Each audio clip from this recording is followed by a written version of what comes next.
믿음은 바라는 것들의 실상이요 보이지 않는 것들의 증거니 선진들이 이로써 증거를 얻었느니라. 믿음으로 모든 세계가 하나님의 말씀으로 지어진 줄을 우리가 아나니 보이는 것은 나타난 것으로 말미암아 된 것이 아니니라. 할렐루야. 찬양받기 합당하신 주님의 이름을 송축합니다. 높고 영화로우신 주님 앞에 우리 감사와 찬양과 영광의 큰 박수 올려드리겠습니다. 아름다우신 주님, 존귀하신 주님, 거룩하신 주님의 이름을 송축합니다. 주님 홀로 영광을 받아 주시옵소서. 네, 하나님의 놀라운 은혜 가운데 우리 한몸이른 포도의 성도들 한번 바라보시면서요, 오늘 이 시간 또 곳곳에 흩어져서 예배하는 우리 글로벌 포도 식구들과 또 영상으로 예배하시다가 오늘 대구에서 또 부산에서 우리 함께 현장 예배 참여하기 위해 이 자리에 오신 분들 계신데요. 우리 한번 서로를 향해서 우리 뜨거운 사랑과 격려와 축복의 박수를 서로에게 보내도록 하겠습니다. 주님의 놀라우신 은혜가 우리 모두에게 있게 되기를 주님의 이름으로 축복합니다. 할렐루야. 사랑하는 여러분, 성령 충만하십시오. 말씀 충만하십시오. 오늘 함께 드리는 이 예배를 통해 그 믿음의 확장을 통해 여러분 인생이 정말 하나님께서 허락하시는 놀라운 성취의 자리로 인도함을 받는 귀한 은혜가 있게 되기를 주님의 이름으로 축복합니다. 자, 우리 옆 사람에게 이렇게 한번 인사하셨으면 좋겠는데요. 당신의 인생의 크기는 믿음의 크기입니다. 이렇게 한번 축복하시겠어요? 네, 그 믿음의 확장이 우리의 인생을 확장시키는 귀한 은혜가 있기를 축복합니다. 여러분이 일본인이 많이 기르는 관상어 중에 코이라는 잉어가 있습니다. 관상용으로 특화된 비단 잉어인데요. 자, 이 코이는 작은 어항에 넣으면 5에서 한 8cm 정도밖에 자라지 않지만 큰 수족관이나 연못에 넣으면 15에서 한 25cm까지 자랍니다. 그런데 여러분, 이 코이를요, 강물에 방류를 하게 되면 90cm에서 1m 20 이상까지 성장한다고 해요. 놀라시는군요. 자, 같은 물고기인데 어항에서 기르면 작은 피라미가 되고 강물에 놓으면 베어가 되는 신기한 물고기입니다. 일반적으로 사람이나 동물은 성체가 되면 길이가 더 이상 성장하지 않지만 코이는 이런 생태계 법칙을 따르지 않습니다. 코이는 성장 억제 호르몬의 분비 조절이 가능하기 때문에요. 물의 양이나 그 수심의 깊이를 확인한 후에 그곳에 맞게 자기 크기를 정한다고 알려져 있습니다. 이것이 바로 코이의 법칙이라고 부릅니다. 여러분, 우리의 인생도 믿음의 크기에 따라 결정됩니다. 여러분, 아멘이세요? 우리가 믿음으로 바라보는 것까지 우리는 자라날 수 있어요. 그리스 격언에 이러한 말이 있습니다. 눈을 감은 사람은 손이 미치는 곳까지가 그의 세계요. 무지한 사람은 그가 아는 것까지가 그의 세계요. 위대한 사람은 그의 믿음과 비전이 미치는 곳까지가 그의 세계다. 여러분, 믿음은 우리 인생의 세계를 결정합니다. 우리의 이상과 비전이 미치는 곳까지가 우리가 도달할 수 있는 인생의 크기예요. 오늘 말씀은 우리에게 바로 그 믿음에 대해 도전하고 가르치고 있습니다. 히브리서 11장은 흔히 믿음장, 믿음의 전당이라고 불리곤 합니다. 성도들에게 믿음이란 무엇인가에 대한 정의와 구체적 사례들이 기술되어 있기 때문이에요. 자, 히브리서 11장 전체 구조는요, 전제와 예증 그리고 부연으로 나뉘는데요. 자, 오늘 함께 살펴볼 1절에서 2절 말씀이 바로 그 전제로 쓰여진 것입니다. 자, 우리 1절에서 2절 말씀을 같이 읽겠습니다. 시작. 믿음은 바라는 것들의 실상이요 보이지 않는 것들의 증거니 선진들이 이로써 증거를 얻었느니라. 자, 이때 실상이라는 단어는 실체 또는 본질이라는 말로 바꿔볼 수 있는데요. 자, 그러니까 1절의 말씀의 요점은 하나님께서 약속하신 미래를 그려볼 때 우리는 믿음을 통해 미래를 현재적 실체로서 경험한다라는 거예요. 우리의 믿음이 아직 성취되지 않고 실현되지 않는 일들의 실상이라는 거죠. 여러분, 미래는 믿음을 통해 현재적 실체가 됩니다. 믿음이 미래를 실체화해요. 자, 그러니까 이것을 바꿔 말하면 지금 나의 믿음이 곧 내 미래의 가능성이 되는 거죠. 아니, 더 직접적으로 말해서 믿음은 곧 잠재적인 미래예요. 여러분, 이 말씀은 한편으로 참 두려운 말씀입니다. 결국에 우리의 믿음이 준비되어 있지 않는 한 우리의 미래는 너무나 불안한 시간이기 때문이에요. 자, 앞서 1절의 말씀을 원어로 확인해 보면요. 이 구절에서 핵심이 되는 말은 실상으로 번역된 휘포스타시스와 증거라고 번역된 엘렌코라는 말입니다. 휘포스타시스의 어원적 의미는 본래 아래에 서 있다라는 의미인데요. 휘프와 히스템이라는 두 단어가 합해진 합성어예요. 그러니까 이 뜻은 아래 플러스 받침이라는 의미입니다. 자, 그러니까 여러분, 이 둘의 합성어의 의미가 뭐가 되는 거죠? 아래에서 받치고 있다는 거예요. 자, 이것이 AV 여기에 영어로는 substance라고 번역되어 있습니다. 이 substance는 두 단어의 라틴어 단어가 합쳐진 것인데요. sub와 stance가 합쳐진 것으로 이 역시 아래에 서 있다는 의미가 됩니다. 그러니까 이 어원으로부터 기초, 토대, 실상, 실체, 본질, 실현 등등의 단어들이 이제 파생된 거예요. 그러니까 이 말은 소유권의 토대가 되는 어떤 등록증이나 권리 증서를 뜻하기도 했습니다. 그러니까 지금 믿음은 바라는 것들의 실상이다라는 것을 조금 더 날 것으로 표현해 본다면 믿음이 우리가 바라는 것들 아래에서 이것들을 바치고 있다라는 것이죠. 이 모든 것들을 바치고 서 있는 것이에요. 자, 여러분, 그렇다면 우리가 이 말의 의미를 조금 달리 생각해 보자면요. 지금 바라는 것들이 어디 위에 올려진다는 거죠? 말하자면 하나님의 성취와 응답이 여러분 어떤 기반에 서 있다는 거예요? 믿음이라는 받침대 위에 올려지는 것이죠. 여러분, 그런데 만약에 여러분이 무언가 굉장히 매우 귀한 물건을 어딘가에 올려두려고 한다면, 자, 그것을 올려두기 전에 여러분 뭘 확인하고자 합니까? 뭘 확인하세요? 자, 여러분, 받침대가 얼마나 견고한지를 확인하고자 하겠죠. 세계에서 가장 비싼 도자기가 288억 원의 중국 청화자기라고 하던데요. 만약에 여러분이 그 도자기를 소유하게 되셨어요. 그러니까 이 도자기를 여러분이라면 약하고 균형이 잘 맞지 않는 선반 위에 그냥 아무렇지도 않게 올려두실 수 있나요? 설마 그렇게 하실 거면 그냥 저한테 주시면 돼요. 제가 그거 어디다 올려두지 않고 아주 포대기에 잘 싸고 있다가 팔아서 교회를 짓도록 하겠습니다. 여러분, 우리는 소중한 것일수록 그것을 지지하는 기반이 약하고 견고하지 않다면 결코 그 위에 귀한 것을 올려두지 않습니다. 올려둘 수 없어요. 언제나 그것을 지탱하는 선반과 받침대의 안전성을 확인하게 되죠. 여러분, 하나님의 일도 마찬가지입니다.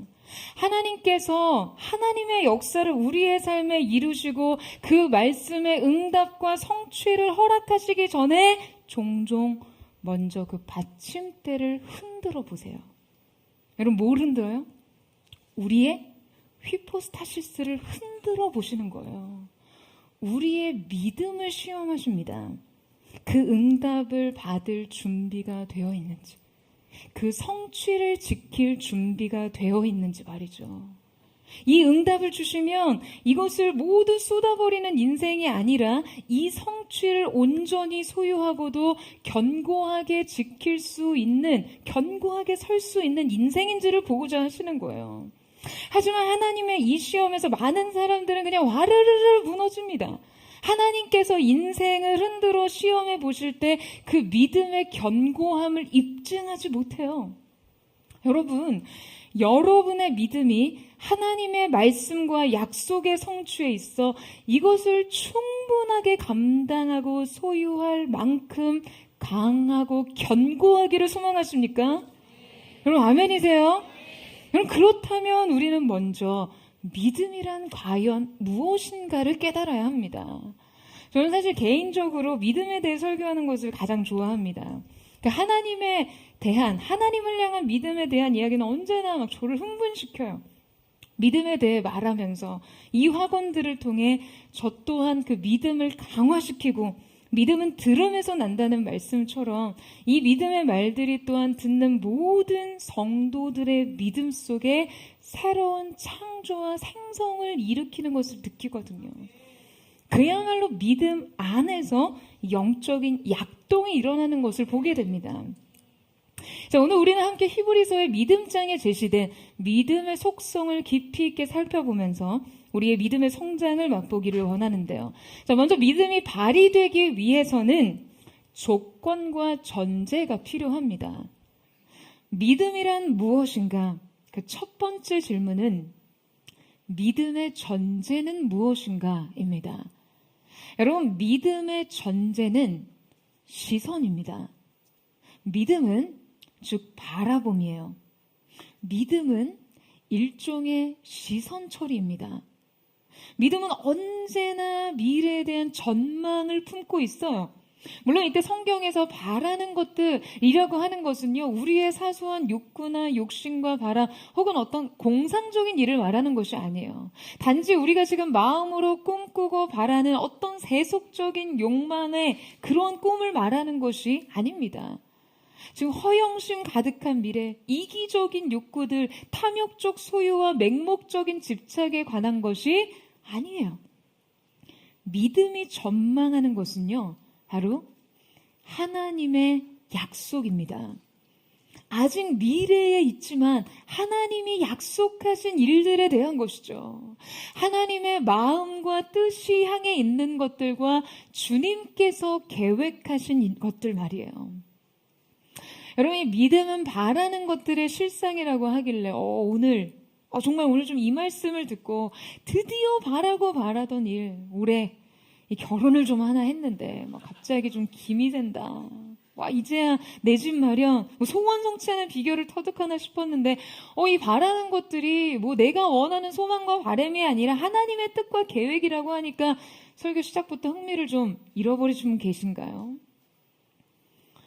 여러분, 우리가 바라보는 것은요, 맹목적인 욕심과 이기적인 욕망 그 이상이 되어야 합니다. 우리는 가장 위대한 꿈, 하지만 동시에 가장 안전한 꿈, 그리고 보장된 꿈을 꿔야 하는 것이죠. 그 꿈은 최종적으로 하나님의 약속과 뜻하심 위에 있습니다. 여러분, 하나님의 약속은 언제나 제 인생의 매 순간에 화두고 저의 인생의 결정적 키워드이고 저의 사역의 명확한 방향성이었어요.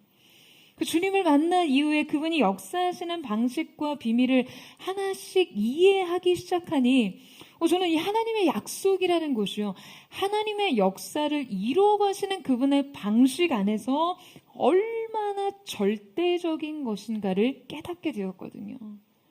성경을 묵상하면서 하나님 앞에 쓰임받는 사람들은요, 공통적으로 먼저 그 인생에 대한 부르심과 약속을 받고 그 약속이 이루어지기까지 믿음으로 인내하고 기다리면 결국 그 약속이 성취되었음을 보았어요. 여러분, 어느 누구든 믿음의 사람들의 인생의 대서사는 늘 이렇습니다. 부르심, 약속, 기다림, 그리고 성취 말이죠. 여러분, 성취 그 자체는요, 사실 우리가 그다지 집착할 필요가 없는 일인지 몰라요. 왜냐하면 이 성취라는 것은 앞서 이 두 가지가 있는 한 영적인 세계에서는요, 그저 자연스럽게 수반되는 것이거든요. 여러분, 하나님은 반드시 그분의 일을 이루시니까요. 아멘이세요? 성취는 하나님 차원의 완성입니다. 다만 이 일에는요, 시차가 존재합니다. 이미와 아직 사이의 시차 말이죠. 그러니까 수많은 믿음의 사람들이 바로 이 시차로 인해서 믿음의 좌절을 겪곤 합니다. 그러니까 믿음으로 바라던 일들이 우리에게 희미해지고 우리에게 현실보다 약속이 흐릿해질 때 말이에요. 우리는 이럴 때 의도적으로 우리의 마음이 지금 우리를 낙심하게 하는 일들로 향하지 않도록 우리의 시선을 차단해야 합니다. 여러분, 이때는요, 보는 것을 차단하는 것이 믿음의 1차적인 결단이 됩니다. 따라서 하나님의 약속과 뜻하심을 향해 우리의 믿음이 작동하기 위해서는 먼저 약속을 향한 시선이 필요합니다.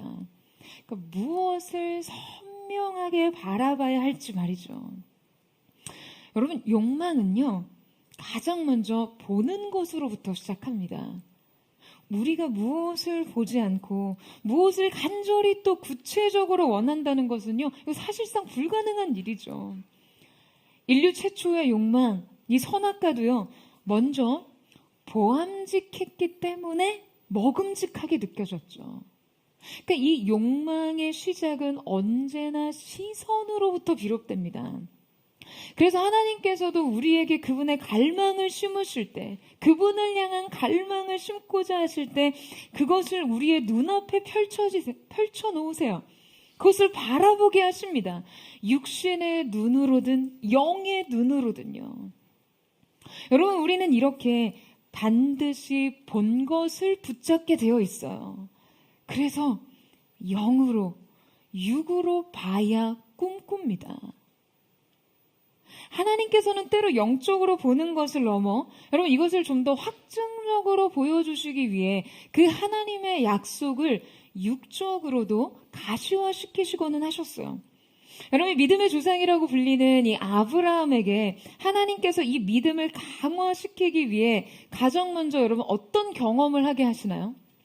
자, 창세기 15장 5절 말씀 같이 한번 보시겠어요? 우리 창세기 15장 5절 말씀을 같이 한번 읽겠습니다. 시작.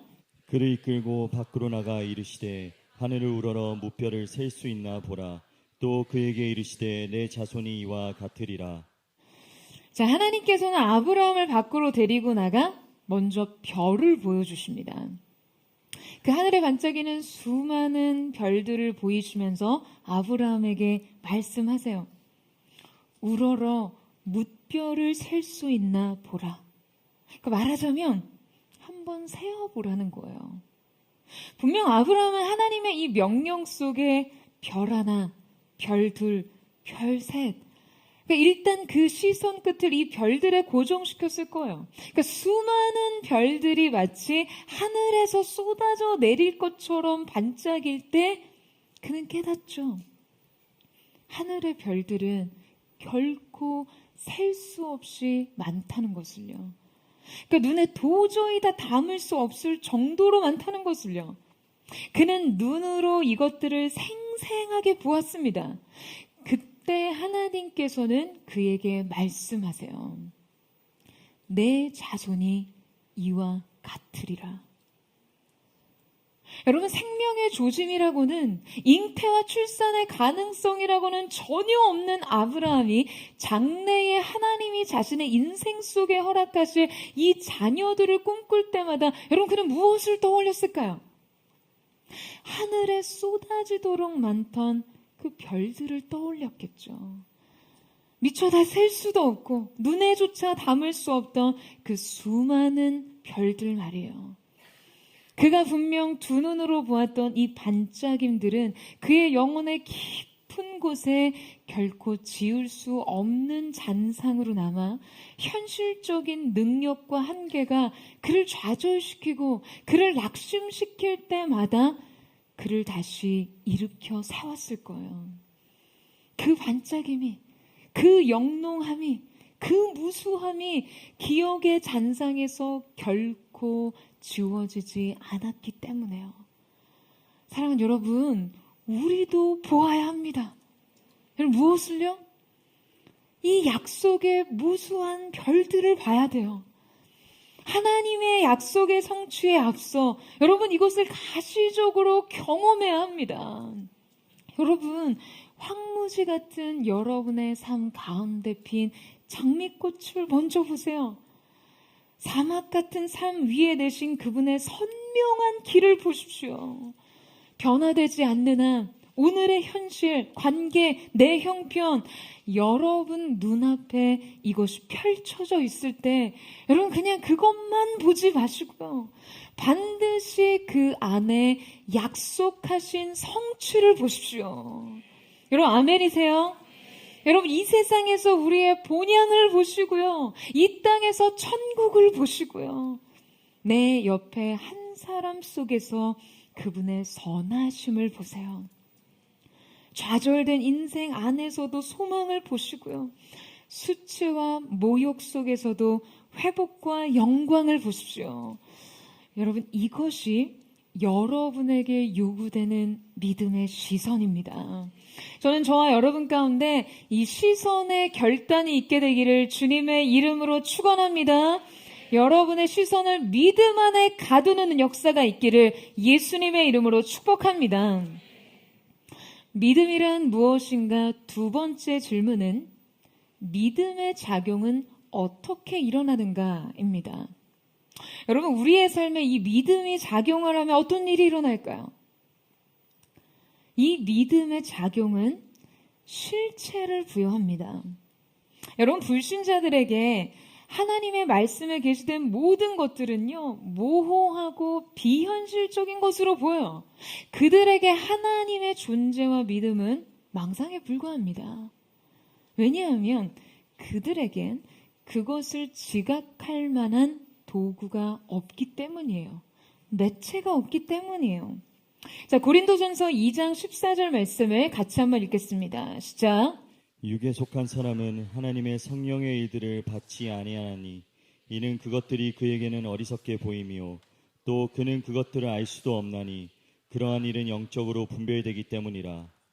자, 여러분 육에 속한 사람들은 영적인 일을 볼 수 없습니다.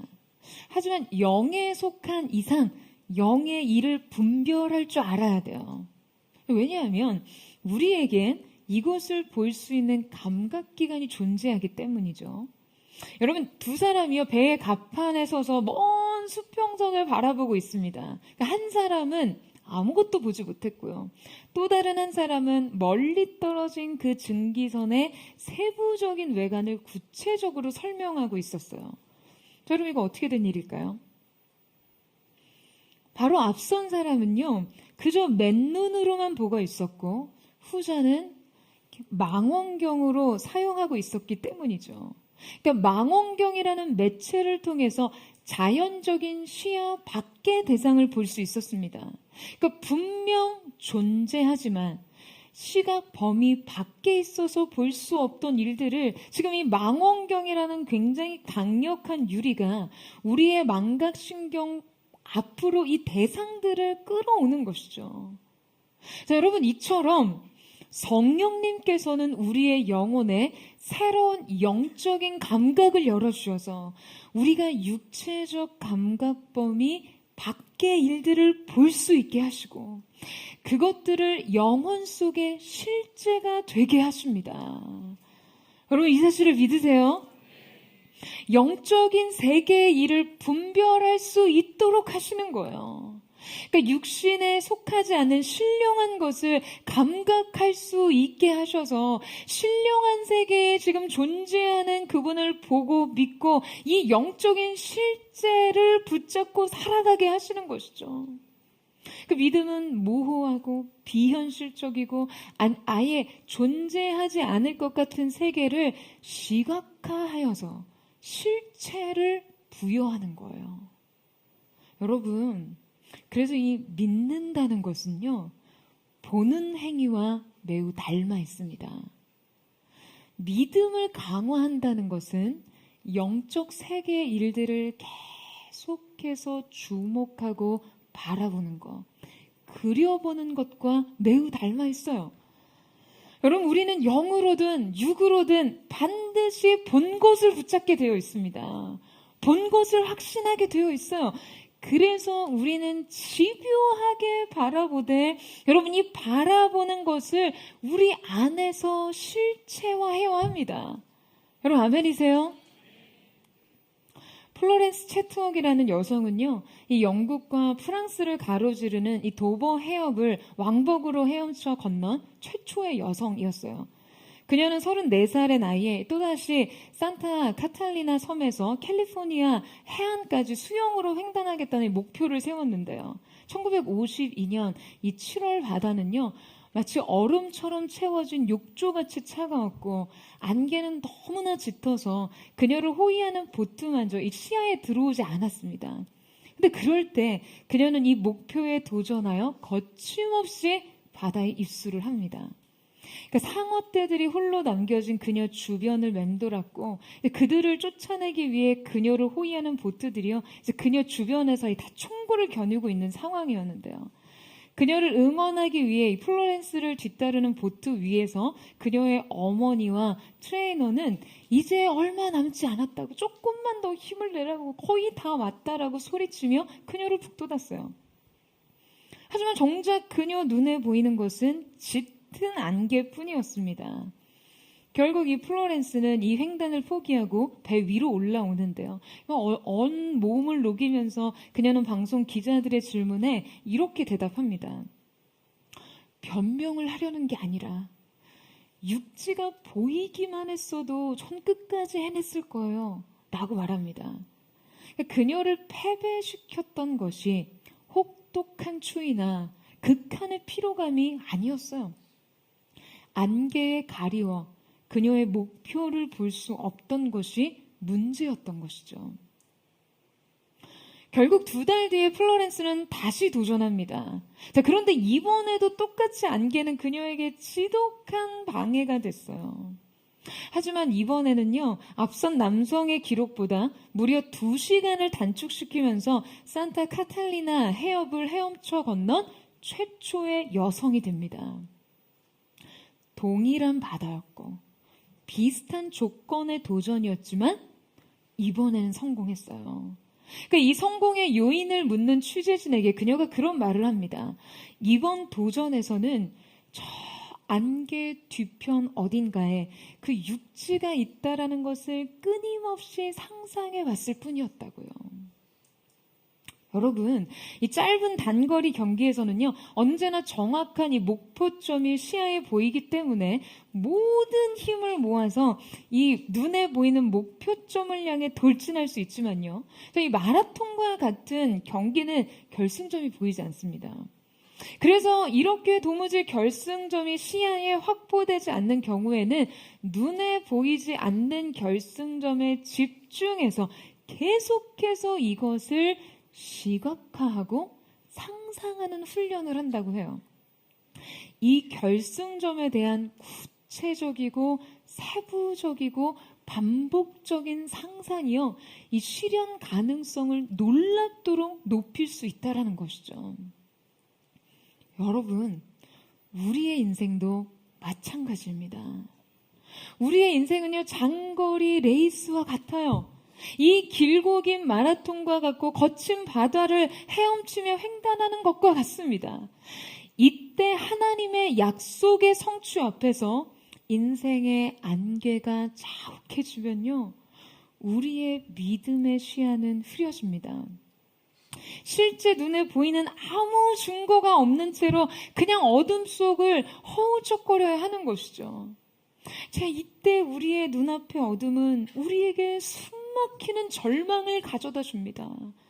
뿌연 안개들은 우리의 종착지를 우리의 시야에서 사라지게 만들 뿐만 아니라 우리가 어디로 가고 있던 것인지 그 방향성을 상실하고 불안에 빠지게 만들다가, 여러분, 급기야는 우리가 왜 그곳으로 가야 하는지 그 목적마저 상실하게 만들어요. 우리의 삶은요, 이 시험의 연속이에요. 부르심을 쫓아 약속을 따라가는 길에 만나는 이 안개의 시험들, 이 어둠의 시련들 말이죠. 여러분, 바로 그때 어떻게 이 믿음의 시야를 확보하시겠어요? 어떻게 이 흐릿한 약속을 붙잡으시겠습니까? 여러분, 우리는 영으로 이 약속의 성취를 계속해서 그려야 합니다. 여러분, 아멘이세요? 믿음의 시각화를 해야 돼요. 더 이상 눈에 보이지 않는다면 여러분, 마음으로라도 그려야 해요. 도저히 꿈꿀 수 없는 현실에서도 이 상은 계속해서 또렷하게 남아야 하는 것이죠. 그리고 이 상을 실제처럼 붙잡아야만 합니다. 제가 처음 저의 이메일 계정을 만든 게 고등학교 시절이었는데요. 이메일 아이디를 테코아 21, 이 히브리어로 드고아 나팔이라는 뜻인데요. 21세기의 나팔수라는 의미로 이제 그렇게 지었습니다. 그리고 그때 이 계정을 만들면서 이메일 계정의 꼬릿말로 제가 당시 너무나 좋아하던 이 앙드레 말로의 글귀를 적었어요. 바로 오랫동안 꿈을 그리는 사람은 마침내 그 꿈을 닮아간다 라는 글이었는데요. 당시 저는 이 꿈이라는 말만 들어도 정말 가슴이 떨렸거든요. 요새 도파민 중독이라는 말이 이슈던데요. 제 성장기에 저의 도파민은 바로 이 꿈을 그리는 일에서 폭발적으로 분출했어요. 그 꿈은 다름 아니라 예배 부흥에 관한 것이었고요. 하나님 앞에서 구별된 수많은 예배자들이 그 하나님을 향해 전심을 넘어 특심으로 예배하며 그 주님을 영화롭게 하는 장면을 상상할 때마다 정말 마음이 너무나 벅차서 소름이 돋는 것 같은 전율을 느꼈어요. 제가 이 꿈에 한참 빠져 있을 때 2002년 대한민국에서 월드컵이 열렸어요. 여러분 그때 아시잖아요. 막 붉은 악마들이 모여서 얼마나 목청껏 한 목소리로 승리를 열망하며 외쳤는지. 제가 바로 그때 그 붉은 악마들 사이에서 혼자 뭘 했냐 하면요. 바로 이 함성이, 이 열기가 하나님의 영광을 선언하고 예배하는 예배자들의 것이 되기를 선포하고 기도했습니다. 사람들이 미친 듯이 오필슨 코리아를 외치는 동안 저는 그 모습을 지켜보면서 물론 저도 대한민국을 응원했어요. 근데 그 월드컵 축구 한 골에 이 정도로 열광하는 이 민족이 하나님의 영광 앞에서 잠자고 있음에 너무나 얄밉고 화가 났습니다. 그래서 당시에 제가 그때 청년부에서 찬양 인도를 했는데요. 월드컵에서 골을 넣는 주간에는요, 월드컵 한 골에 보낸 함성과 박수보다 더 큰 함성과 박수가 터져 나오지 않으면, 여러분 아시죠? 다시 우리 하나님께 영광의 박수를 올려드리겠습니다를 계속해서 외쳤어요. 그랬더니 그날 말씀을 전하시는 목사님이 단에 서셔서 저를 나무라시더라고요. 그거랑 이거랑은 다르지. 월드컵에 열광하는 거랑 찬양은 다르지 않나? 라고 하시더라고요. 물론 다를 수 있죠. 다릅니다. 그런데 다르다면 더욱이 주님께는 왜 그렇게 못합니까? 주님 앞에선 왜 그렇게 열광하지 못하나요? 그분의 승리와 영광에 대해서는 왜 그렇게 소리치지 못합니까? 그래서 저는 주로 사람들이 운집한 모습만 봐도요, 정말 강박적일 정도로 그 장면을 예배적 장면으로 전환해서 생각했어요. 그 사람들의 폭발적인 환호, 각수와 갈채가 터져 나올 때마다 그 영광을 하나님께 올려드리는 것을 날마다 그렸어요. 그래서 제가 고등학교 때 혼자 시간만 나면 잠실 주경기장에 가서 잠실 실내체육관 경기장 안에 그 가득한 회중이 하나님을 향해 환호하고 예배하는 그 상상을 하곤 했어요. 제가 여러분 그 꿈을 얼마나 구체적으로 그렸던지, 막상 제가 그 경기장에 서서 예배 인도를 하던 날 그 꿈이 실제 성취된 것을 보면서도요, 전혀 새롭지 않고 놀랍지 않을 정도였어요. 왜냐하면 그 꿈을 그리던 시절 이미 그 꿈은 저에게 너무나 생생한 실제였기 때문에, 골방의 기도가 열방을 자유케 하는 현장 속에서 살았기 때문에요. 여러분, 하나님의 약속의 성취를 꿈꾸신다면요, 그 꿈을 그려보셔야 합니다. 그리고 그 구체적인 실체를 붙잡으세요. 여러분 아멘이세요? 여러분, 제가 처음 교회 개척을 하겠다고 했을 때 제 주변에서 저를 위해 기도해 주시던 많은 분들이 저랑 이렇게 단둘이 좀 비밀스러운 이야기를 할 기회가 되면요, 언제나 저를 약간 구석에 몰아세우시고는 약간 이 복화술 같은 느낌으로 늘 하시는 질문이 있어요. 교회 재정을 책임져 줄 사람이 있냐는 거예요. 그래도 젊은 목사가 청년 목회만 하다가 개척을 한다고 했으면 누가 큰 재정을 좀 책임져 주는 사람이 있는 건가 하는 그런 마음으로 물어보시는 거죠. 현실적으로는 너무나 애정어린 질문이었어요. 담임 목사로서 교회 개척에 대한 이 재정 부담이 어떤 것인지 걱정해 주시는 거니까요. 그래서 결국 개척 초기에 제가 이 질문을 하도 많이 받아서요, 제가 이거 안 되겠다 싶어서 포드처치에 큰 손을 모시기로 결정을 했습니다. 제가 이 사역 컨퍼런스 때 한번 보여드린 적이 있었는데요. 개척 초기부터 제 지갑에 언제나 가지고 다니는 것이 있었어요. 이거 너무 누추해서 이거 잘 보이실지 모르겠어요. 제 앞으로 수표 하나를 발행했어요. 바로 150억짜리 후원금이 적혀있는 자기압 수표예요. 그야말로 자기압 수표. 제 앞으로 제가 보낸 수표죠. 하도 큰 손을 찾으시길래 제가 손이 크지는 않지만 제 손으로 대신 큰 맘 먹고 적어봤습니다. 비록 저의 좀 이 악필로 인해 좀 초라하기는 하지만 2021년 7월 12일 발행된 믿음의 화폐로 제가 지갑에 늘 가지고 다녔어요. 여러분, 물론 이 믿음은요, 그저 막연한 바램과 욕심은 아니에요. 당시에는 퇴직금으로 일단 어떻게든 되겠지라는 마음으로 개척을 시작했기 때문에 현실적으로는 아무런 대안이 없었지만 하나님께서 포드처치를 향해 이사야 45장의 말씀을 약속으로 주셨기 때문에 저는 이 약속을 실제와 같이 붙잡았어요. 여호와께서 그의 기름 부음 받은 고레스에게 이같이 말씀하시되 내가 그의 오른손을 붙잡고 그 앞에 열국을 항복하게 하며 내가 왕들의 허리를 풀어 그 앞에 문들을 열고 성문들이 닫히지 못하게 하리라. 내가 너보다 앞서가서 험한 곳을 평탄케 하며 논문을 쳐서 부수며 쇠빗장을 꺾고 내게 흑암 중의 보화와 은밀한 곳에 숨은 재물을 주어 내 이름을 부르는 자가 나 여호와 이스라엘의 하나님인 줄을 내가 알게 하리라. 할렐루야. 여러분, 저를 부르신 분이, 포드처치를 부르신 분이 이스라엘의 하나님이신 줄을 알게 하신다고 하시는데요, 무엇이 걱정이겠습니까? 여러분, 실체화하라고 이런 거를 무슨 부적같이 소유하라는 게 아니에요. 집에 가서 나도 한번 써야 되겠다, 이러고 가지고 다니지 마시고요. 약속이 있기 때문에 쓴 거예요. 이 약속에 대한 믿음을 좀 더 제 눈으로 가시화하고 구체화해보고 싶어서 이런 것도 이렇게 가지고 다니는 거죠. 할렐루야. 여러분, 저를 굉장히 짠하게 보시는 것 같은데요. 믿음의 눈으로 보세요.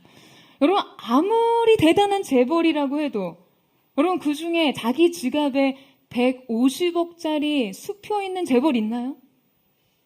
있습니까? 여러분, 그러니까 제가 믿음 안에서 얼마나 부유한 사람입니까? 저 가진 것 없지만 너무 든든해요. 언젠가 이 발행된 수표를 사용하게 될 날이 올 것이라고 믿습니다. 비록 아직 우리에게 이 믿음의 이 약속은 현실화되지 못했지만 우리는 영으로 이 믿음의 실제를 반드시 붙잡아야 합니다. 믿음의 싸움은 매 순간 무엇을 보느냐의 싸움과 어떤 것을 실체로 붙잡느냐의 싸움이에요. 여러분은 보는 것을 믿습니까? 아니면 믿는 것을 봅니까? 이것은 믿는 우리들에게 아주 결정적인 질문이에요. 우리는 이 질문을 정직하게 대면해야 합니다. 우리의 현실이 무엇을 말하든 내 능력, 내 한계, 남은 시간, 통장 잔고, 쌓인 부채, 깊어가는 질병, 심화되는 증상들, 멀어진 관계, 회복 불능인 것 같은 상황. 하지만 이 가운데서도 주님의 약속이 끝이 아님을 말하고 소망을 말하고 성취를 말하고 회복을 말하고 있다면 여러분은 그것을 꿈꾸고 그것을 실체로 붙잡아야 합니다. 할렐루야. 아직 오지 않는 장래의 은혜를 아멘으로 받으면 장래의 은혜가 다가오고 있음을 현재 목격해야 한다는 거예요. 그렇다면 이 미래와 현재의 연결은 여러분 바로 무엇으로 가능합니까? 믿음이란 무엇인가? 세 번째 질문은 믿음은 어떻게 작동하는가입니다. 여러분, 우리 주님께는 우리 장래에 필요한 모든 것이 다 있습니다. 여러분, 이 사실을 믿으세요? 그런데 이것들은 주로 우리 안에 조건적으로 성취됩니다. 비록 아직 미래에 있는 것이지만 우리는 이 약속을 통해 장래의 은혜를 볼 수 있는 명철과 지혜를 소유하게 됩니다. 하지만 믿음은 단지 보는 것만으로 끝나지 않습니다. 여러분, 공간 복음에서 믿음은 피스티스라는 명사로 표현이 돼요. 하지만 요한 복음에는 믿음이 피스튜오라는 동사로 쓰여지고 있어요. 여러분, 요한은요 한 번도 믿음을 명사로 쓰지 않았습니다. 언제나 피스튜오라는 동사형으로 기록하고 있죠. 그리고 그 믿음에 대한 정의는 요한복음 11장 나사로를 살리시는 현장에서 극대화됩니다. 그에게 믿음의 정의는 바로 이 돌문을 옮기는 동사로 절정에 이르러요. 믿음으로 죽은 지 사흘째 되는 날 굳게 닫힌 돌문을 굴리는 행위로 말해요. 사랑하는 여러분, 믿음은 반드시 행위로 표현될 때 성취됩니다. 그렇다면 우리의 삶에서 믿음이 가장 구체화된 행위는 무엇일까요? 가장 결정적 행위 말이에요. 여러분, 믿음의 가장 구체화된 행위는 바로 기도입니다. 여러분, 기도는요, 우리의 인생의 돌문을 옮기는 행위예요. 믿음은 반드시 이 한 가지 행위로 표현됩니다. 그게 바로 기도예요. 여러분, 우리가 바라보는 한, 보이지 않는 실체를 붙잡는 한, 우리는 기도하게 되어 있어요. 기도는 계속해서 우리의 삶의 돌문을 열어 젖히는 것입니다. 기도할 때 우리는 그 안에 냄새나는 죽음이 있는 줄을 알면서도 여러분 돌문을 열어 젖히게 되는 것이죠. 여러분, 그러면 어떻게 됩니까? 나사로가 나옵니다. 나사로를 살리신 예수님의 선언이 결국 돌문을 열어 젖히는 믿음 속에 실체화됐듯이 하나님의 약속은 우리의 기도를 통해 실제화되는 것이죠. 여러분, 도저히 긍정할 수 없고 축복할 수 없는 인생의 어느 부분이 있으세요? 심지어 내 가족을 보면서도, 내 자신을 보면서도 그냥 탄식과 절망과 한숨이 터져 나오는 그 순간 여러분의 돌문을 열어 젖히십시오. 여러분, 기도하세요. 여러분의 입이 축복에 분수되게 하십시오. 도저히 꿈꿀 수 없는 미래, 암담한 현실 위에서 주님이 예비하신 장래의 은혜가 여러분 우리에게 다가오고 있음을 믿으시기를 축원합니다. 하지만 여러분, 이 은혜의 오고 감은요, 이것은 오직 기도 속에서만 가능합니다. 여러분, 하나님의 약속은 우리의 삶의 모든 상황과 형편에 필요한 모든 것을 완전하고 풍성하게 공급하실 수 있습니다. 하지만 이것은 명확한 연결이 필요합니다. 이 연결로 인한 다운로드가 필요한 거예요. 이 약속과 기도의 상관관계를 너무나 재치있고 적절하게 소개한 글을 발견해서 여러분에게 읽어드리려고 하는데요. 존 파이퍼 목사님의 글입니다. 기도는 장래의 은혜라 불리는 은행으로 나아가는 것이다. 기도는 비유하자면 하나님께서 장래의 은혜를 위한 모든 약속을 정립해 놓은 계좌에서 은혜를 인출하는 것이라 할 수 있다. 기도는 어둠 속에서 선한 의도를 가진 하나님이 어딘가 계실 것이라는 소망이 아니다. 기도는 매일 은행으로 나아가 그날에 필요한 장래의 은혜들을 위한 약속들을 인출한다. 할렐루야. 여러분, 기도 속에서 매일 은행으로 나아가고 계십니까? 아니, 그 두둑한 적립금 여러분 언제 쓰시려고 그렇게 아껴두시는 거예요? 여러분, 기도 속에서 미래의 집을 지으세요. 기도 속에서 이 은혜가 여러분 앞으로 걸어오시는 것을 보십시오. 오늘도 기도로 이 약속의 계좌에서 은혜를 인출하시기를 주님의 이름으로 축원합니다. 여러분의 믿음이 행동하는 믿음, 여러분의 인생에서 돌문을 열어젖히는 동사가 되기를 주님의 이름으로 축원합니다. 이제 마지막으로 이 믿음의 특징 한 가지를 더 살펴보고자 하는데요. 믿음이란 무엇인가? 네 번째 질문은 믿음의 대상은 무엇인가?입니다. 정작 우리에게 그 믿음의 대상은 무엇이냐라는 거예요. 그럼 무엇을 믿는 거예요? 우리가 바라는 일이요? 아직 실현되지 않은 우리가 바라는 그 꿈이요? 150짜리 수표요? 여러분 아멘 하실 뻔하셨죠?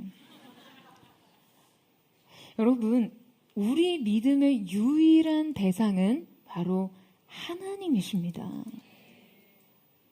그러니까 많은 성도들이 이 지점에서, 바로 이 지점에서 매우 어리석은 믿음의 오류를 범해요.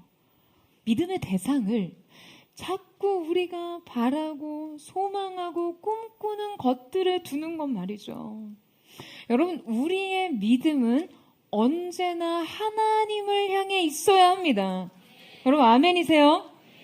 하나님께서 어떠한 경우에도 반드시 약속을 이행하실 정도로 신실하시며 그 약속을 성취하시기까지 그의 능력에 조금도 부족과 한계가 없으신 위대하고 전능하신 하나님이시라는 것을 확고하게 믿는 것이에요.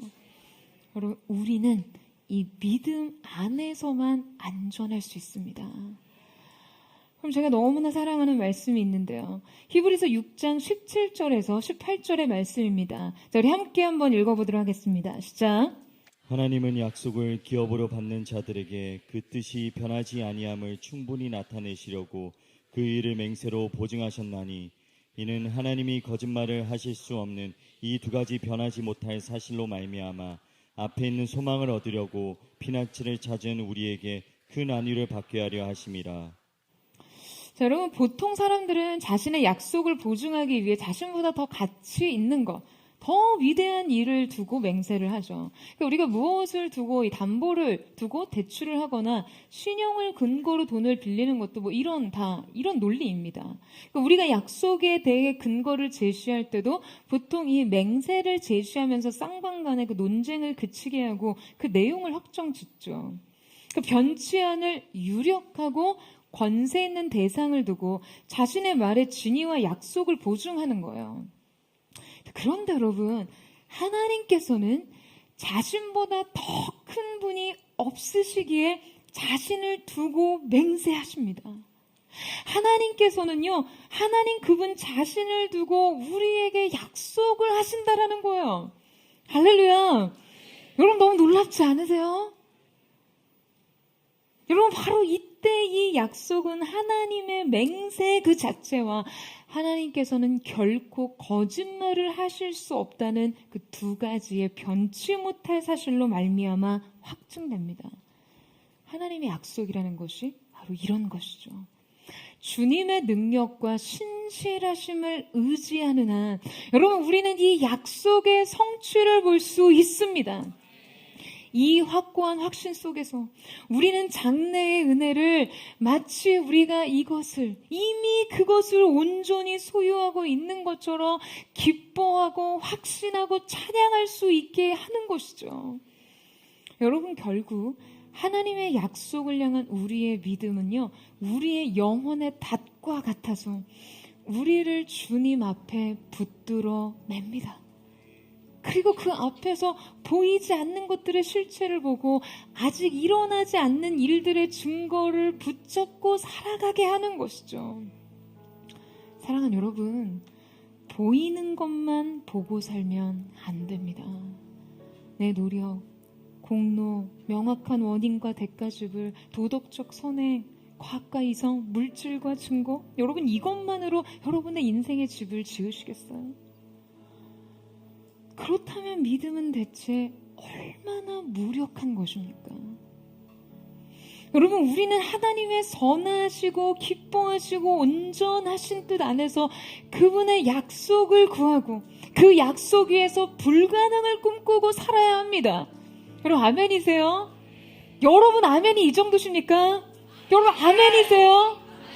내가 할 수 있는 일 그 너머의 일, 내 능력 그 이상의 삶, 내 삶에서 날마다 일어나는 오병이어의 기적, 재 대신 화관, 죽음 대신 생명을 보는 사건을 구해야 돼요. 저는 사랑하는 포드처치 한몸 잃은 모든 성도들에게 여러분, 바로 이 실제로서의 믿음의 능력이 부어지기를 주님의 이름으로 축원합니다. 여러분의 믿음의 크기가 여러분의 인생의 크기를 결정합니다. 오늘 이 시간 하나님 앞에서 더 크고 더 견고한 믿음으로 여러분의 인생의 확장을 이루는 은총의 역사가 있게 되기를 주님의 이름으로 축원합니다. 우리 함께 찬양하며 기도하며 나아갔으면 좋겠습니다. 사랑하는 주님, 짙은 안개가 낀 깊은 어둠과 같은 현실의 삶 속에서 믿음의 꿈을 꾼다는 것이 너무나 비현실적이고 모호하고 관념적인 것처럼 느껴질지 모르나, 주님, 그렇게 하나님이 약속하신 것들이 우리 안에 느껴질 때 우리의 믿음의 등불이 꺼졌음을 알게 하시고 회개함으로 주님 앞에 나아가 우리의 삶 가운데 성령의 기름 부으심과 조명 안에서 그 약속하신 말씀을 다시 바라보는 믿음의 시력을 회복하게 하여 주시옵소서. 시선의 회복이 일어나게 하여 주시옵소서. 우리 그 마음을 주님 앞에 고백하며 우리 주님 보좌 앞으로 함께 나아가기를 원합니다. 안개가 날 가리워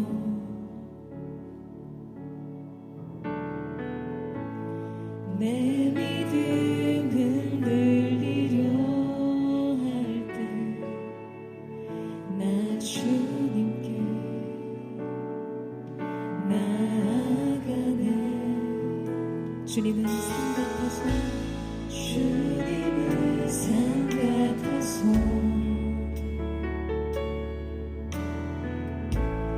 여전히 그 자리에 계셔. 눈을 뜨면 보이리라 날 위한 그 사랑. 주는 나의 도움이시며 주의 계획 영원하시네. 주의 위엄 앞에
주의 사랑하네 믿음으로 순종해. 여러분 주님의 고백하세요. 주님의 도움이시라. 주님의 계획에 영원하심을 믿고 바라보시옵니다. 주의 영원하시네. 주의 위엄 앞에 믿음으로 순종해 예배드리리. 주님께서 우리를 도우시는 주님, 우리를 이끄시는 주님을 바라봅니다. 주님의 권능의 손으로 우리를 붙들어 주시옵소서. 주의 사랑하네 믿음으로 순종해 예배드리리. 영원히 사랑하는 주님, 안개 가운데 갇혀있는 어둠 속을 헤매는 것 같은 믿음을 일으켜 주님의 약속을 바라보기를 원하지만 현실의 삶 속에 이 약속은 시선을 잃어버렸습니다. 사랑하는 주님, 오늘 이 시간 성령께서 우리 가운데 임하셔서 주님, 우리의 불 꺼진 삶 속에 믿음의 등불을 밝혀 주시옵소서. 믿음의 시력을 회복하게 하여 주시옵소서. 믿음의 시야가 확보되게 하여 주옵소서. 거룩하신 빛의 능력으로 임하셔서 이 어둠 속에서 선명한 주님의 약속을 바라보고 또 바라보게 하여 주시옵소서.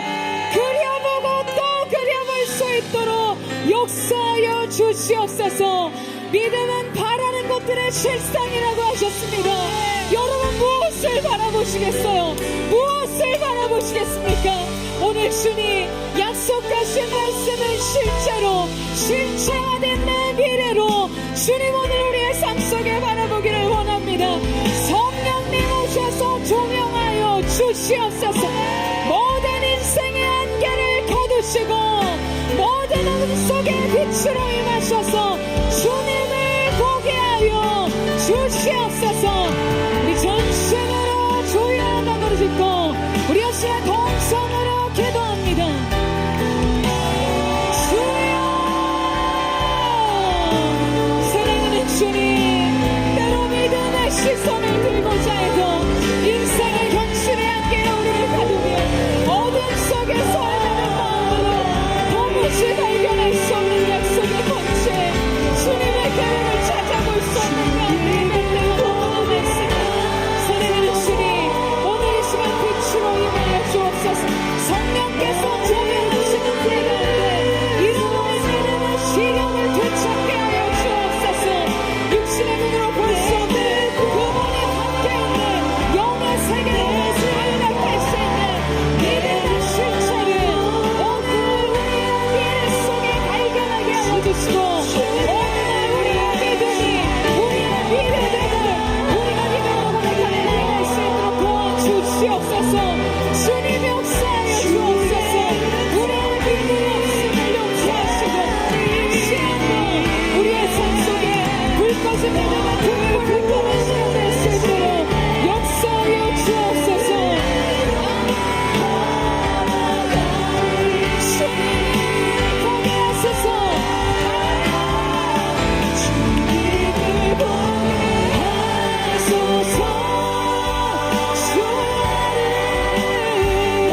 주셔서 주님의 영광 주님의 영광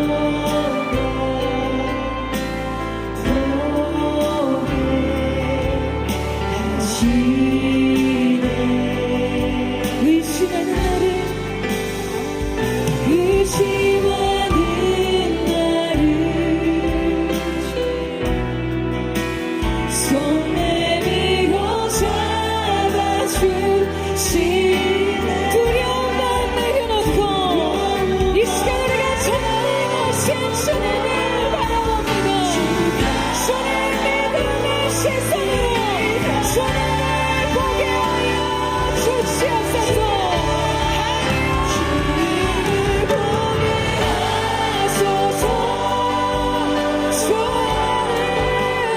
나를 붙드소서.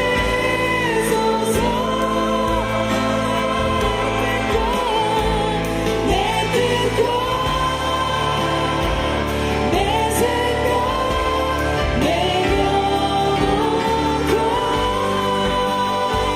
주님 앞에 엎드려 주님 앞에 엎드려 주의 음성 주의 음성 기다리니 나를 부르실 때 오늘 우리가 선포하신 주님 앞에 너의 감정을 높이 들고 주님 오늘 우리를 주를 보게 하소서.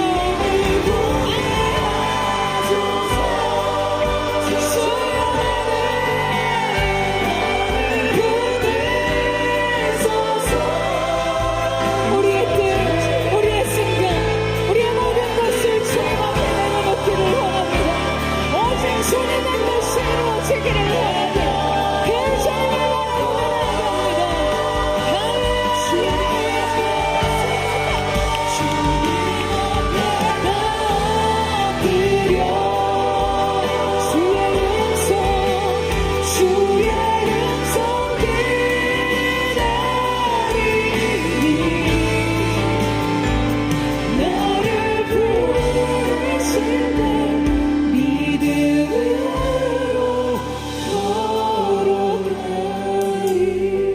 사랑하는 여러분, 주님이 여러분의 인생에 말씀하실 때 아멘할 수 있는 믿음이 준비되어 있습니까? 여러분 아멘이세요? 오늘 여러분이 약속 안에서 여러분의 미래가 오늘의 실체가 됨을 믿으십니까? 여러분 하나님의 약속의 성취와 하나님의 가장 좋은 응답이 여러분의 인생 속에 임하기를 원하세요? 그렇다면 여러분의 믿음의 받침대는 안정합니까? 하나님께서 가장 좋은 약속의 성취 후에 그 가장 선물로서의 응답을 주시고자 하기 전에 그 온전한 가치를 보존하기 위해서 여러분의 인생 속에 그 믿음의 받침대 휘포스타시스를 흔들어 보이실 때, 여러분의 믿음을 흔들어 보이시며 시험하실 때 여러분 견고함으로 그 앞에 서 있을 수 있으십니까? 사랑하는 주님, 오늘 이 시간 보도의 성도들이 하나님께서 우리의 인생 믿음의 받침대 휘포스타시스를 흔들어 보이실 때 견고함으로 하나님의 약속의 성취를 받을 수 있는 준비가 되게 하여 주시옵소서. 주님의 응답을 받을 준비가 되게 하여 주시옵소서. 보대처치가 이 시대 하나님의 약속을 견인하는 거룩한 믿음의 공동체로 주님 이 시대를 주님께 이끌게 하여 주시옵소서. 모든 자체의 믿음이 온전한 것이 되게 하여 주시옵소서. 여호수아 시대여 일어날지어다.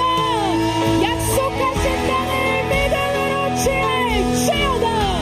우리 전심으로 이 믿음 누리며 주여 사랑을 듣고 우리 하시는 동성으로 기도합니다.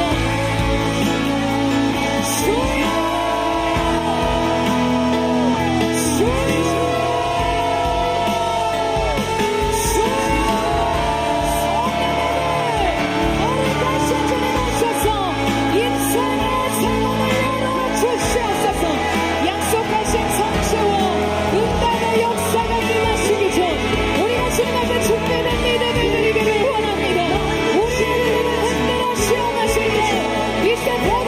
주시다. 주님 앞에 견고한 히포스타시스를 이루게 하여 주십시오. 믿음의 받침대를 준비하게 하셔서 주님의 응답의 아름다움, 주님의 성취의 영광을 보존할 수 있는 모든 준비가 이루어지게 하여 주옵소서.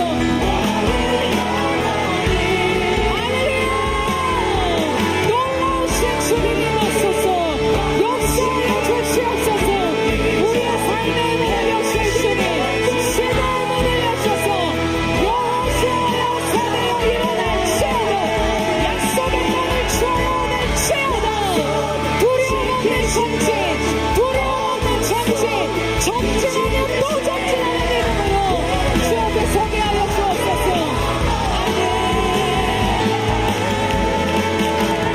그 길을 만드시는 주, 그 비전 행하시는 주, 그는 나의 하나님. 그 주님은 약속을 지키시는 주, 어둠 속 빛이 되시는 그는 나의 하나님.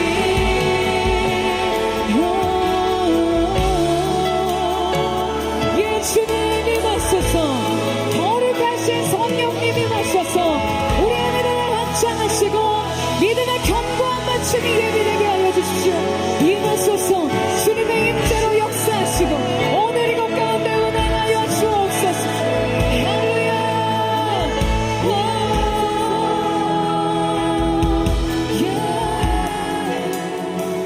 주 여기 운행하시길 나 경배, 주 경배. 주 여기 역사하시길 나 경배,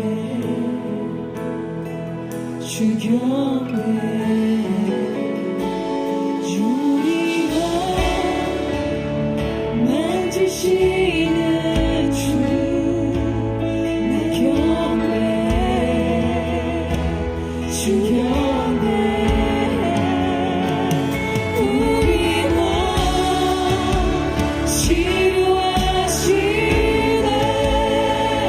나 경배해, 주 경배. 큰 길을 만드시는 주, 큰 비전을 행하시는 주, 그는 나의 하나님. 약속을 지키시는 주, 어둠 속에 빛이 되시는 그는 나의 하나님.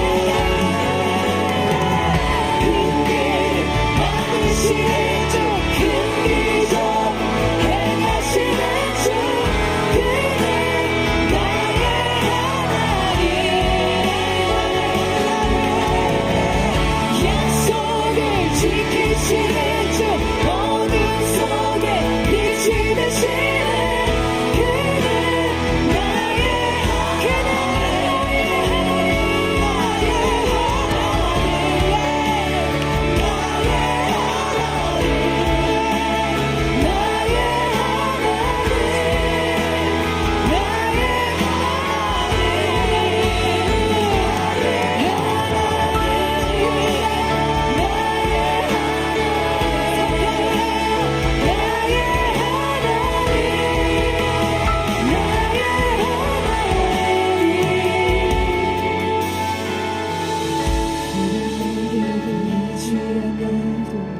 비록 내게 느껴지지 않아도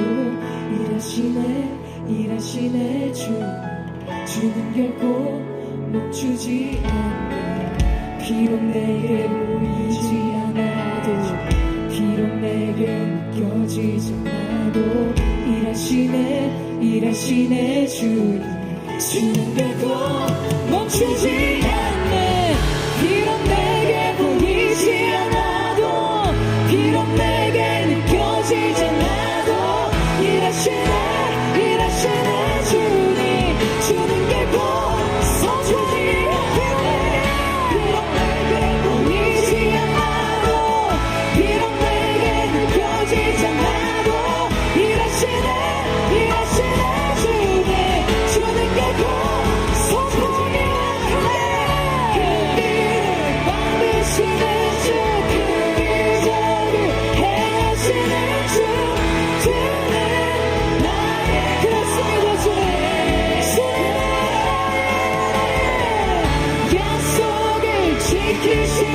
주 어둠 속에 빛이 되시는 그는 나의 하나님,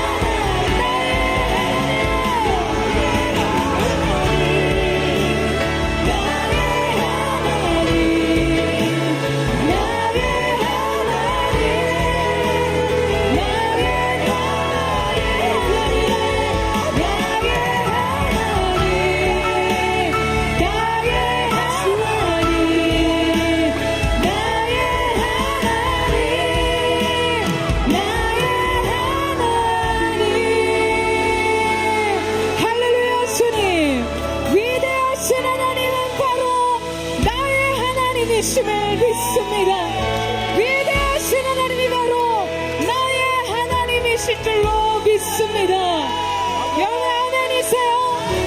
기적을 행하시는 하나님이 여러분의 하나님이십니다. 아멘이십니까? 성경에 기록된 모든 역사가 여전히 이 시대 가운데 주님의 성령의 기름 부음 안에 주님을 사모하는 자의 삶 속에 이루어질 줄로 믿습니다. 주님, 이 시대 포드처치가 그 돌문을 여는 주님의 교회 되게 하여 주옵소서. 죽은 지 오래된지 알았지만 이 시대와 세대를 향해 나사로야 나오너라 외칠 수 있는 죽음에서 생명으로 제대신 화관을 얻는 거룩한 믿음의 세대를 일으키는 자들이 되게 하여 주시옵소서. 사랑하는 여러분, 여러분의 믿음의 대상은 무엇입니까? 바라는 것들의 실상이요, 이 믿음을 가지고 여러분 무엇을 바라보세요? 오늘 우리가 하나님을 구하며 나아갈 때 그 하나님께서 우리의 성취가 되어주실 줄로 믿습니다.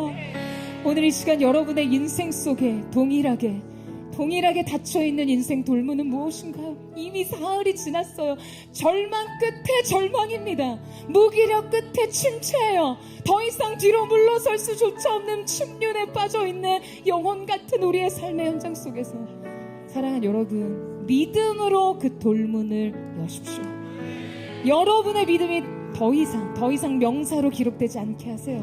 움직이지 않은 채 박제된 믿음으로 그저 동의하지만 관념 속에 머물러 있는 믿음이 아니라 움직이고 행동하고 선포하고 취하여 얻는 하나님의 나라는 침노하는 자의 것이라 말씀하신 대로 이 시간 전진하며 행군하며 달아나여 얻기를 원합니다. 인생의 돌문은 열려질지어다. 시대의 돌문은 열려질지어다. 우리의 새 믿음을 주께 드립니다.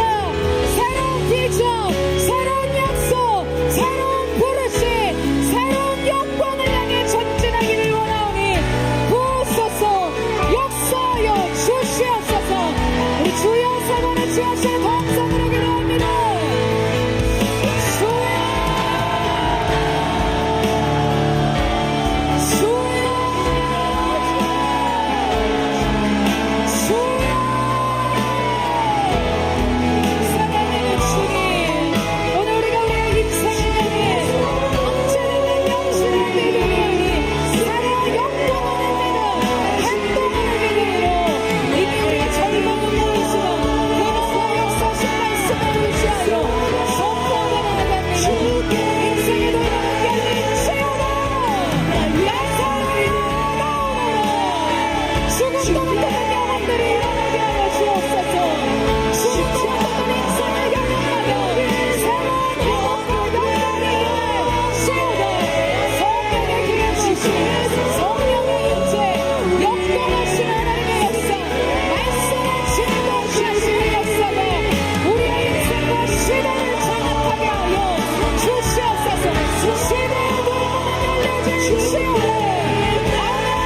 죽음 대신 생명의 사건을 보게 하여 주시옵소서.